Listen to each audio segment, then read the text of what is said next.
Hello to all my friends out there in YouTube land. It's your good buddy Philtastic Phil here. Welcome back to the channel. You may remember I used to do some comic book reviews. I haven't done that in a while now. I'm not going to put a link, you know what I'm going to do? I'll put a little card at the end with a playlist if you want to catch up on those. So I figured, let me try to do that again, but I'm going to do it in a bit of a different style. I've got a stack of comics that I've read through this week, and figure I'll give you my impressions. Now, none of these are brand new. You could probably still get these at your LCS, so if you feel so inclined. And I'll use my patented rating system, which, if you don't know, then you're going to learn today. So let's go ahead and get started. First is Free Comic Book Day, Marvel Voices. This is essentially a reprint of the Marvel Voices titles, various ins and outs. Some of them are good, some of them are bad. If you've read them already, then you've read them already. So for that reason, it's a meh for me. It's a free one, so if you could find it, great. If not, whatever. Blood Print Diaries. I'm also going to say this was a meh. This was a free giveaway at my LCS. I'm not following Blood Hunt, so it just didn't resonate with me. This is just basically a commercial. It just didn't want me to go out and buy any Blood Hunt. It looks like there's some good stories in there. It looks like there's some not so good stories. I'll read it digitally if at all. Next, Free Comic Book Day. Whoop, as I almost drop it, Spider-Man and the Ultimate Universe. I'm gonna also say it was meh. I'm not reading any of the current Ultimate Universe titles. I'm not reading the Spider-Man title currently. I mean, it seemed it was good, but as far as the Ultimate ones go, but I'm just not ready to jump on. And the Spider-Man one is, that's just how it is. Moving right along. GEIGER, issues 1 and issue 2.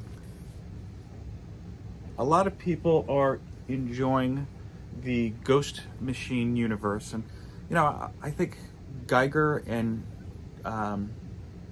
Junkyard Joe have been really solid titles. Junkyard Joe is my favorite that I've read so far. I haven't read Rook yet, but I'm a little on the preview. It was a good read. You know, Jeff Johns, I think, is putting together, he's always put together, especially with GEIGER, I think a good solid story. There's nothing in it that's fantastic that has wowed me.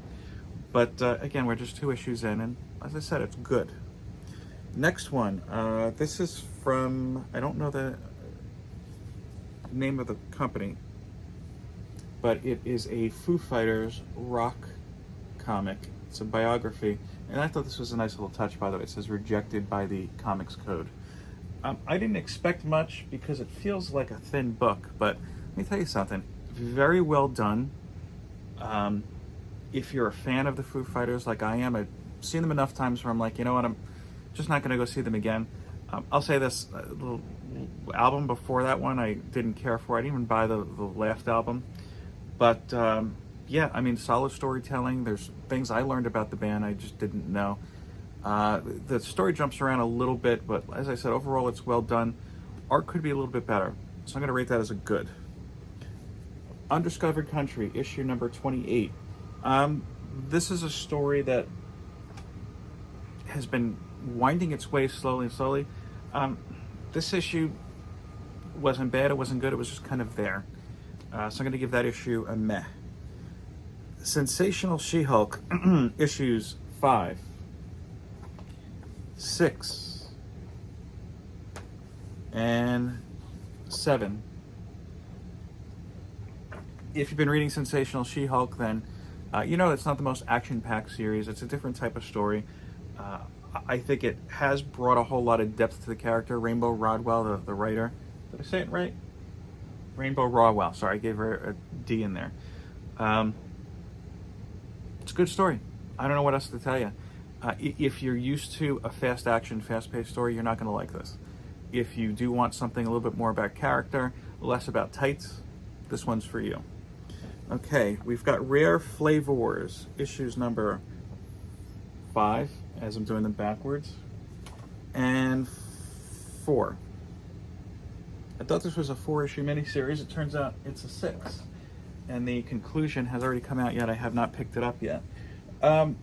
I really liked Rare Flavors. It was one of my top reads, as I dropped something on the ground, of 2023. These issues are good, not great. It doesn't do anything to really slam a home run. And it makes me think, were these 2 issues really needed? It does make the main character, whose name escapes me at the time, a little bit more sympathetic as far as what he's doing and why he's doing this. So again, I'm just going to rate them as good. If you're reading the series, good. Next, Giant Size X-Men #1. I was a little nervous about this at first because I figured it was Giant Size Money Grab #1, which essentially it is.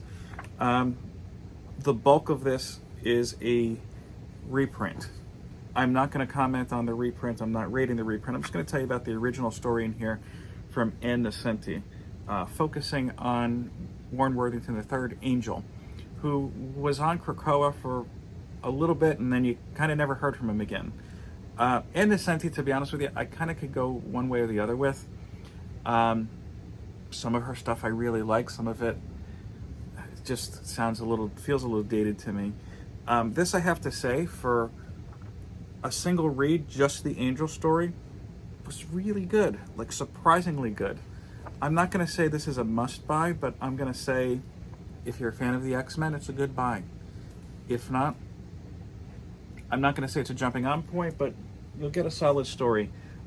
I'll say this, if you're not reading the X-Men, I can't recommend it only for the price. Like if you get it cheap, you know, because the giant size, they do charge extra. How much was this? $6.99? I mean, look, I've read worse stories for more money, but yeah, it's a solid read. And finally, I'm missing one of the issues here. I think it's still in the other room.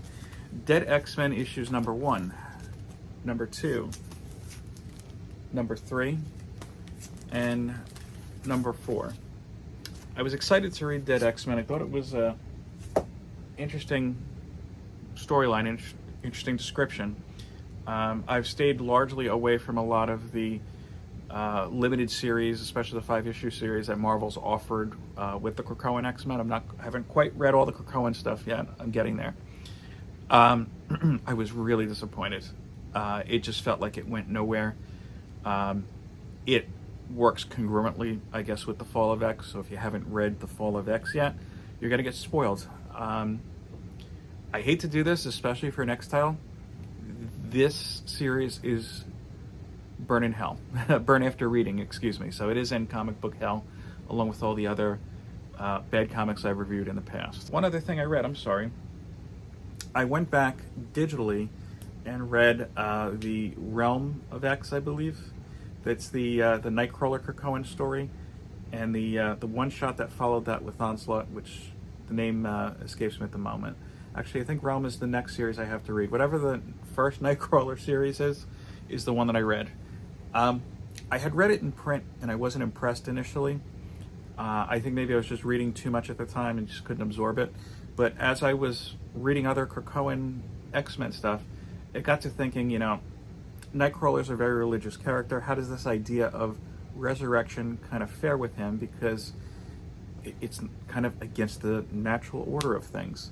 And then hearing a little snippets from John's Comics with Kids about it, he spoke very highly of the series. I figured maybe there was something I missed. And I have to say, I guess I did miss the big part of it. And, you know, Cy Spurrier sometimes is not the easiest writer to get into. He has a definite kind of style. But I'll say this, I'm upgrading my, I'm going to guess it was Realm of X, if not I'll correct it here, to a good read. So if you like Nightcrawler especially, check this out. Even if you didn't check out any of the Krakoan X-Men, I basically gave you the information you need to know. Resurrection, Nightcrawler's religious, how does it go together? And for this reason, because I delved back into it, and I wouldn't have if it weren't for his, you know, kind of, not direct recommendation, but overall recommendation, do hashtag John to getting entry into the Road to 1K giveaway. And check out John's Comics with Kids if you haven't already. All right, with that being said, I appreciate you checking out this video. Hit the like button, share it, all those fun YouTube-y things, and most of all, peace, love, and comics. Take care.